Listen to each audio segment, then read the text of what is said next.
Rodney, thank you for joining us today. Thank you for having me. Appreciate it. I wanted to talk to you today about your experience as a caregiver. I know that the role of a caregiver can be a challenge, and so I wanted to talk to you as a busy professional. How did you manage being a caregiver for your mother while still maintaining a life, essentially? Yeah, it was very challenging.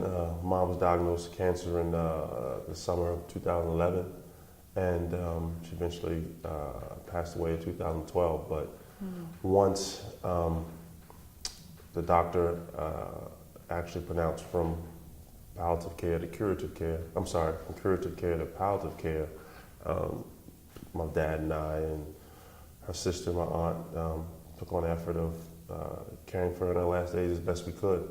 So in the beginning, I guess it was kind of a bit of denial, a little bit shock, of course, but I quickly threw that away and just knew that, for however long she was still here, that I was going to try to help her enjoy it as best as possible.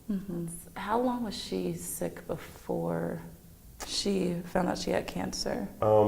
She was sick, I would say, maybe about a year, maybe, prior to 2011, as far as the doctor going the hospice route. And some of my ailments were just, instant fatigue. She had lung cancer, so part of that was every so often her lungs would fill up with fluid and make it difficult for her.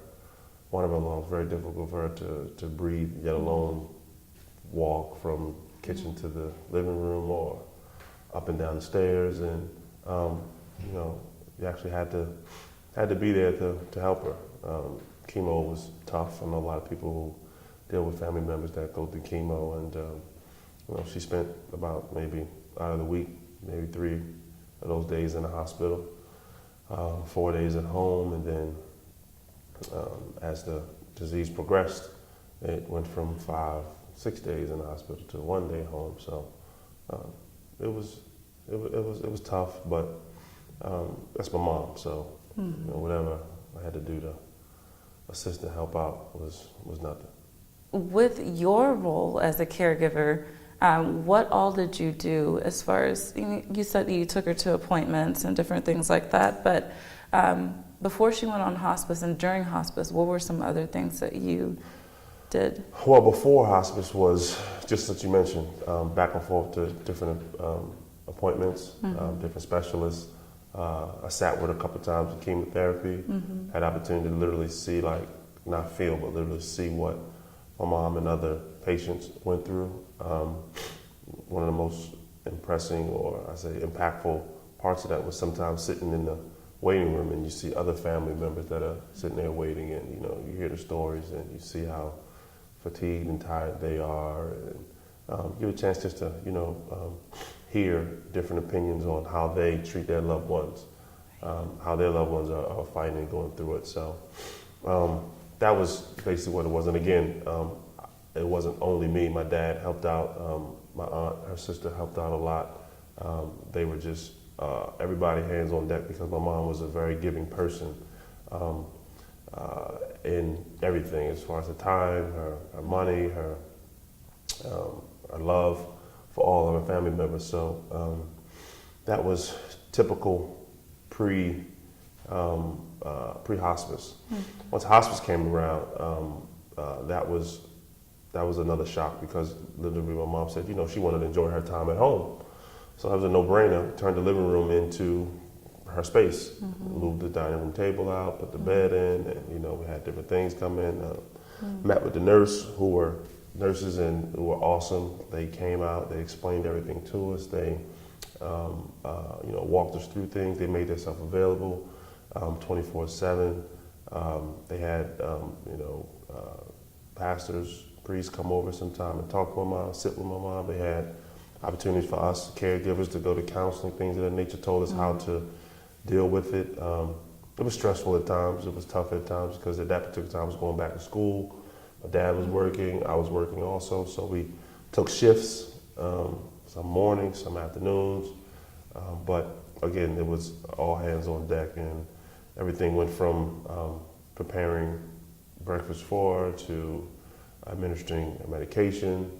The fluids kept building up, and she literally had to come home with a sack on the side of her, on her body. And my dad and I was taught how to take the fluid off, and that was a wild moment because my caregiving instincts kicked in. I got a bunch of friends that I drove with who are nurses now, nurse practitioners now, and I tell them that when I was in high school at Dunbar, I was certified CNA. That was literally for just 2 years, like in high school. Nothing after that. But that's when my CNA skills kicked in, and Dad and I took joy in that because we got to a point where we knew, for example, if she got up and walked from the kitchen to the living room, that was just a tough time for her. In the morning, I would get up, make sure breakfast was good, make sure she was bathed, and administer medication, and just go from there. Just kind of be waiting to see what she needed. Right. Some days were good, some days were a little difficult, but for the most part, the hospice and the doctors were right on point as far as how things would possibly go. And we had pamphlets, we had information, we had videos, and saw as time went on and the disease progressed, how my mom's lifestyle changed on a day-to-day basis. Would you say that having your family and that support system here kind of helped the process? Without a shadow of a doubt, without a shadow of a doubt. I know I'm the one sitting here now talking about it though, but my dad, he was awesome. I saw a caring side of my dad. I saw a selfish side of my dad. I saw a giving side of my dad. My aunt, which is, my mom's sister, but they were like best friends as well. They routinely checked in on her, called. They had their moment where they had their mani pedicure time right in the house. Brought out special foods over that she wanted at that particular time. So, and my dad and I lived there, so it gave us a break some time for my dad and I, maybe a couple hours or evening to go out and just kind of, again, kind of get back to regular life or status quo a little bit, because when you think about it and you take on the role of caregiver or taking care, it's like a 24/7, like 7 days a week kind of thing. And to have those moments of time where I can go out to the gym, or I can go hang out with my buddies or my friends, or spend time with my family members as well. That was a small break. Break. So for our viewers, could you tell them a little bit about your background and what you do, how your daily life looked like prior to that and during that time, as far as your personal? Well, I was just finishing up playing basketball in Europe. I played in Argentina the last year, in 2010, 2011, and coming home after that year was when, I really knew exactly to what extent was going on with my mom. I knew she was sick, knew she was dealing with things, but by me being overseas, she never wanted to have me worry. So she kept a lot of things private or to herself, so to speak. But by me coming home and finishing and retiring, I was there now. I was there every day. I could see exactly what's going on. Like, I never forget one time when I came home that year for Christmas break, and I knew she was going through chemo and everything. And I was in the kitchen doing something, and I was talking to her, and the family member was over, and we were just, kind of just getting ready for the holidays or whatever. And she tapped me on my shoulder, and I turned around. She took her house hat she always wear, took that off, and her hair was completely bald. Like, just completely bald. I'd never seen my mom hair like that, and I was like, wow, like, oh, okay. And it just hit me like, oh, this is real. Like, this is really like, chemo. I read the stories about obviously losing your hair a little bit, though, but my mom had like gray, silver, shiny, like awesome hair, and to know that this is what's happening right now kind of made me put things in perspective that, okay, this is real. So it's not going away. It's not going to disappear. It's something we got to deal with. But during the time I was caring for, I was going back to school, finishing up my degree. I was working, I was coaching, I was volunteering, I was mentoring. I tried to keep myself busy because any downtime that I thought about it, that was tough to deal with. So keeping myself busy was my way of coping with going through what my mom was going through and dealing with it.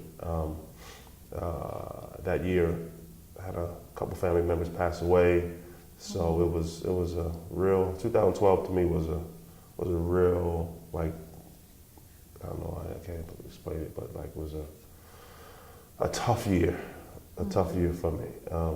But without the support of my family, like I said, my mom, my dad, my cousins, my nephews, my sisters, like it was everybody was on board, and everybody just tried to pitch in and help as much as they could, whether it was a phone call, whether it was a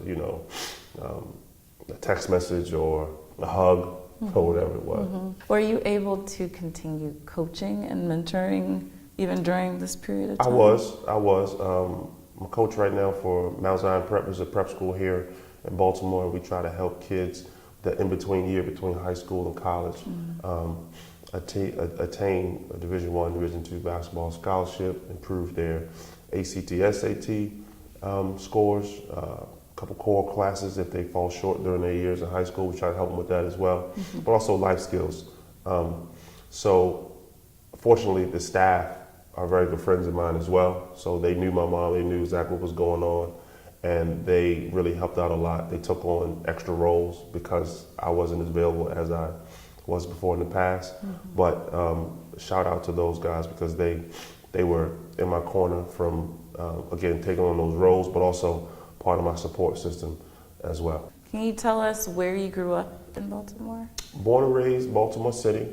I grew up in East Baltimore, Perkins Projects, where I was born. My mom took me there after Johns Hopkins University. Then I moved over to Somerset Projects, which is literally right across the street from Dunbar High School, which is where I attended. I went on to University of Maryland after that, and I've traveled abroad. I had the opportunity to travel abroad playing basketball for over 10 years. Started out in Belgium, finished up in Argentina, but in between there I spent time in Italy, 4 years, played basketball in Paris, France, Istanbul, Turkey, some of the South American countries, even all the way over in Australia. What words of advice would you give to someone who is going through a similar situation in their family? I would just advise them to not try to do everything on their own. I know a lot of family and friends who, before my mom's situation, went through the caregiver stage and went through the cancer affecting a loved one, and even afterwards. And I see a lot of same things that I went through when I was there. There's no template that's going to tell you how to deal with what's going on. You can't go buy a book and just say, don't get me wrong, those things are very helpful. They'll have some guidelines, but it's kind of like, until you're in that line of fire, you just don't know how you're going to react to it. But all in all, love, empathy, just being a caring person, patience, those things will help you get through some of the very, very tough times. But there are some light moments as well. My mom still kept her personality. She still kept her wit, her charm. She was funny. She always wanted to tell jokes every now and then. We would share laughs. We would share just precious moments that I will never forget. Not only because of her present situation she was going through then, but just period. I still was able to see who she was, even in her tough times, her darkest days. But people who are going through it, just be the best person you can be. Recognize what's going on within yourself and take time off if you need it. Reach out to your loved ones. In the beginning, I was hero. I was Superman. I got everything. I could do it all. I don't need nobody's help. But eventually, that wore me down a little bit, and that's when the family and loved ones stepped in, and not to take over, but just to help. And for however long it is, just try to cherish those moments. I'm pretty sure that your love and support helped her maintain that sense of self and peace in those last days, because those are really important Yeah. as well. But thank Yeah. you so much for joining us today. Oh, you're welcome. Thanks for Really having me. appreciate you sharing your story. I'm sure that it will be very inspiring to someone else. I hope so.